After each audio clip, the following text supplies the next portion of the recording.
Hi everybody, welcome back to Civil War Monitors Behind the Lines. I'm your host, David Thompson. Today it's my privilege to be joined by Graham Dozier, who is the managing editor of publications at the Virginia Historical Society, but today we'll be speaking with us about a new book of his, an edited volume, A Gunner in Lee's Army, The Civil War Letters of Thomas Henry Carter, which has recently come out with the University of North Carolina Press. So Graham, thanks so much for joining us today. Thanks, David. I'm happy to be here. Why don't we start off by you perhaps sharing a little bit of just who Thomas actually is? What's Thomas's story? Thomas Henry Carter is, if you know anything about Virginia, the Carter name goes back several centuries to the 17th century. He is I think, great-great-great-grandson of Robert King Carter, the famous wealthy landowner who had so much power in colonial Virginia. Thomas was born in 1831 at Pampatike, his father's home in King William County, Virginia. When he was very young, his mother died when he was 3, and the father remarried within a year or two and moved off to Clark County, where they grew up, and that's at the top of as they say, down the lower Shenandoah Valley, down the valley. And that's where he grew up. He went to VMI, graduated in 1849, 8th in his class.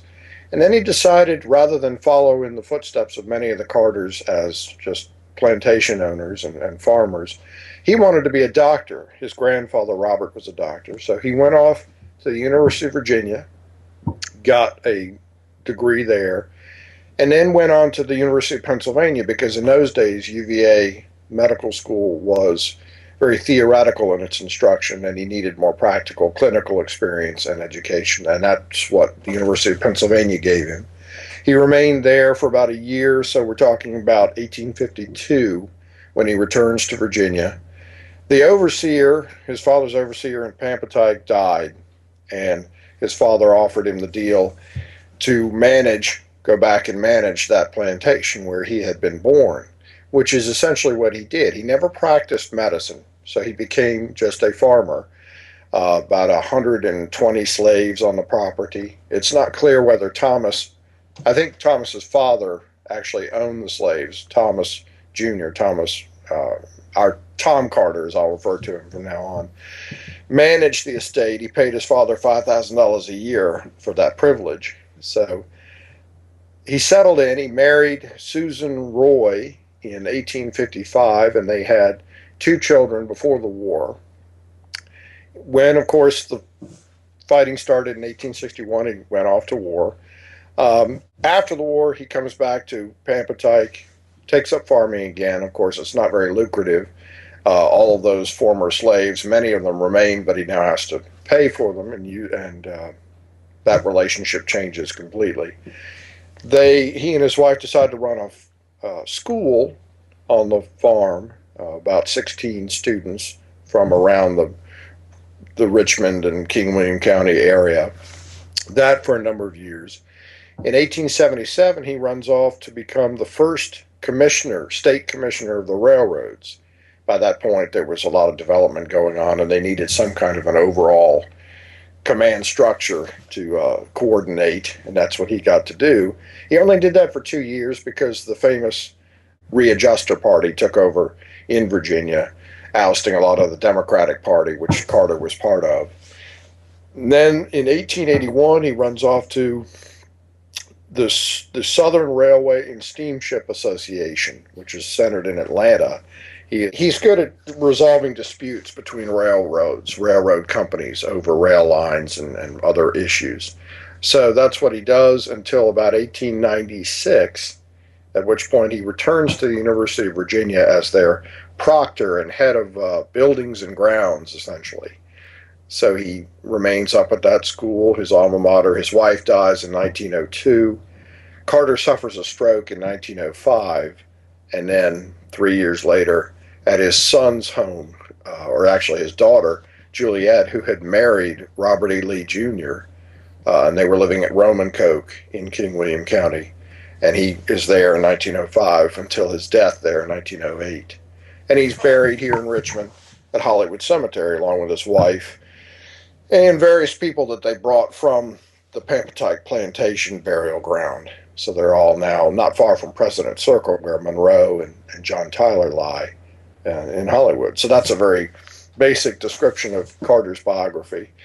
But during the war, of course, he's involved with many other things, but I'm sure you'll get to that. Yeah, certainly it sounds like a varied life. But this book is largely pertaining, obviously, to his war experience and the letters that he writes home. So I wonder if you could speak to what drew you towards these Carter letters, first of all, and then second of all, and I think the first part might be a bit more straightforward than the second. The second being what inspired you then to actually edit these and put out a publication as a result. Well, when I first started here at the Virginia Historical Society in 1995, I was a library clerk, and I had had training in the archives. I'd gone to library school, so that's what I wanted to do. I figured if I wasn't going to write a lot of books, I would want to help others by cataloging collections and helping in that way. And in 1996, almost only a year in, I was hired by the archives department here to help compile a guide to all our Civil War manuscripts. And the Carter family letters, Tom Carter's letters, came to the VHS. I believe it was in '95 when they were donated. And one of my first jobs was to catalog that collection. So I was presented with this wonderful opportunity to really read them and get to know them. And they were great. They were interesting in many, many ways, as we'll get to, I'm sure. But at the time, a family member was working on the same thing that I ended up doing, on publishing the letters. But that person ran out of, had a lot of other things, other commitments, just got sidetracked. So in 2007, I was offered the opportunity to take over the project, and I jumped at it and was honored to do it. And that's really how that all came about, because everybody and others in the community, the Civil War community, who had been heard of these letters, knew it was a good opportunity.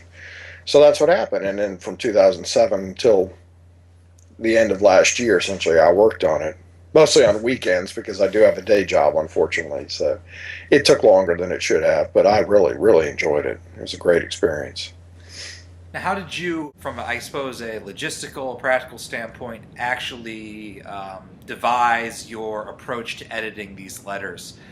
Where you'd insert your voice, where you to assist the reader, where you just simply let the documents speak for themselves, etc. Yeah. Well, there are gaps when you read Carter's letters, as there are a lot of letter collections, periods during which time, for whatever reason, he didn't write home. And I have some theories as to some of these periods. But what I decided was I wanted to begin, tell his biography up to the war in the first chapter, and then I wanted to give each chapter that contains letters has an opening section telling the reader what Carter did during this period that you're about to read. Because unlike a diary or a journal where you're really following daily activities of somebody, the letters, as you know, can vary, and some are more biographically oriented than others, depending on their information. So that's what I did. I just gave a couple of pages intro, essentially, to each section. The last chapter, the last letter, is in March 8th. I think it was March 8th of 1865. So I ended that chapter finishing off the Appomattox campaign and where he was in Richmond up to that point. And then the last chapter is the rest of his life. So that's how I approached. I didn't want to get in the reader's way too much, because the letters are great the way they are. But I do give some, I think it's in the editor's note at the beginning, I give some ideas to why there were possible gaps in the summer of 1863 or the summer of 1862. Those are the worst periods in terms of empty space. But that's kind of how I approached it. Now, these letters are almost, I can't say virtually, but almost exclusively between Thomas and his wife, Susan or Sue. And I wondered, based off of these letters, do you think the reader or you yourself, can we infer kind of what type of relationship these two had, what type of marriage they may have had, Some letter collections lend themselves more obviously to this than others, but I wondered if you had a takeaway from it yourself. Yeah, that was kind of interesting to me because when I was reading him, there he is very frank and he's very straightforward. It's as if he's just sitting next to her, talking to her almost. And there are some romantic moments. Certainly, there's incredible love between them, but it's very much a partnership, I think. And the biggest sense that I came away with is that she clearly is one of these people that wanted to know, you know, who in the army, who among the officers was getting promoted and why were they not, or something, you know. And I think part of that is because it's clear that she stayed in houses near the army at various points during the war. Because he talks about arranging those lodgings for her. So she clearly gets to know these other men that surround Carter, which is kind of interesting to me. It reinforces this notion that the Army of Northern Virginia was very much for the officers at least, a family affair in many cases. I never really thought about how much interaction there was between the wives of these men and each other as well as the other officers in Lee's army. But there's a wonderful moment in the beginning of, I guess it's March of 1863. Carter's being offered command of artillery under D.H. Hill, who's then serving in North Carolina. He's just left Lee's army. And Hill wants him to come with him as his chief of artillery. But he writes to Sue and asks her what she thinks and that he will not make a decision without hearing from her. You know, this, to me, it's a little unusual for that period. You expect him to say, this is what I'm doing. I'll write you when I get to, you know, Raleigh or wherever he's going. He ends up not going because he wants to remain. And also she is pregnant and almost due. I think that played largely into it. But it's very much a partnership, and it's interesting. There's no sense of him holding back information from her. And he also does give some advice about running the family farm, but that's very common when you read Civil War letters, obviously. But that's what I get a sense of. Yeah. That's the sense that you get, for me personally, having thumbed through it a little bit. That's the takeaway that I had as well. And it is interesting because every relationship, particularly during this period, is a bit different. Every marriage, I should say. Now, obviously, the main focal point, I guess, in this edited book is the fact that obviously he's an artillerist. He's on the campaign. What was Carter's wartime experience like? Where was he traveling and things of that nature? Well, he enters the service in the summer in July of 61. He's in Richmond, and he's training artillery at what was Richmond College on Lombardy, and between Lombardy and, I can't remember the other road, on Gray Street in modern Richmond. Then it was the outskirts of the town. And he's there until about September when he heads with his unit, which was the King William Artillery, and he's just a captain at this point, to Northern Virginia. This is, of course, several months after the first Battle of Manassas or Bull Run, so they don't take part in that affair. But it gives him a chance over the next several months to learn his men. There's an interesting letter talking about holding target practice, in a field up there. I'd never really read something about that with artillery. But, he's with the Army of Northern Virginia when it's on the peninsula, when McClellan's coming up toward Richmond in the spring of 62. He's at his first major battle is the Battle of Seven Pines. And then he moves forward through the battles of the 7 days. Unfortunately, he doesn't write. Those periods are not covered in letters, and I suspect it's because his wife is only 25 miles away in King William County. So I think he was seeing her some during that period, especially in early June. And they remain in Richmond when Lee's army goes off to battle John Pope, so they're not at 2nd Manassas, but they rejoin the army just before it heads into Maryland. So he does experience the battles of South Mountain and Antietam. He writes a wonderful letter in early October about those battles. And he's promoted to major just before the Battle of Fredericksburg in December, and then to lieutenant colonel in March of 63 before the Battle of Chancellorsville. And there he's with Jackson's Second Corps. That's mostly where he's fighting. He's intimately connected with Robert Rhodes's, initially his brigade and then his division. So that's the relationship of the battery with the superior officers. And he goes off to Gettysburg. He's with the Army in Northern Virginia until, let's say, I think it's September of '64. So he fights from the wilderness all the way through Cold Harbor. And then he's sent off to the Valley to take the place of Armstead Lindsey Long, who was Jubal Early's chief of artillery. He'd gotten sick. Carter temporarily replaced him and commanded the artillery at Fisher's Hill and Cedar Creek.